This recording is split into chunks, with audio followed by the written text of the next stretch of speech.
হয়েছে বলে আমরা কিন্তু আজ এই বাড়ি ছাদে বাবা।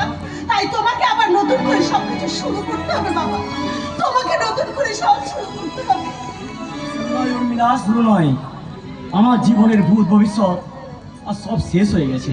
তুমি বলো সবকিছু সর্বনাশের জন্য আমি আজ প্রস্তুত। কি হয়েছে তুমি বলো আমাকে। আমাদের অফিসে যে ফোর্থ স্টাফরা এতদিন স্ট্রাইক করেছিল, আজ সরকার তাদের দাবি মেনে নিয়েছে আর আমাকে চাকরি থেকে বরখাস্ত করেছে। আর বাবাকে সেই গোডাউনে আবার বহাল করেছেন।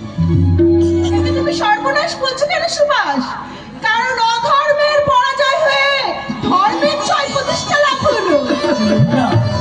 যে মানুষটাকে আমরা বলেছিস আজকে আমি ফার্স্ট ক্লাস থেকে এই 4 ক্লাসে নেমে এসেছি। আজকে আমি সব কিছু হারিয়ে আজকে আমি ফুল ক্লাসে নেমে এসেছি। আমাকে ফার্স্ট ক্লাস থেকে 4th ক্লাসে নামানোর জন্য তোকে অশেষ ধন্যবাদ রে কিশোর। আজকে জানিস আজকে আমি সব হারিয়ে 4th ক্লাসে আমি ভীষণ খুশি রে। আমি ভীষণ খুশি রে। আমি ভীষণ খুশি। বাবা উর্মিলা, বলো বাবা। সুভাষ, এসো, তোমরা চলে এসো।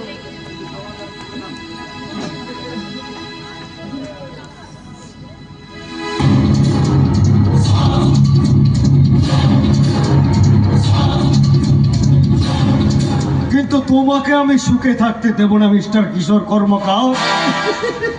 বাবা যখন এতদিনে আমার উপর ভরসা রাখতে পেরেছেন, তখন তোমাকে শাস্তি দিয়ে বাবার অপমানের বিচার আমি করব। বাঁচবে না, তুমি কিছুতেই বাঁচবে না, কিছুতেই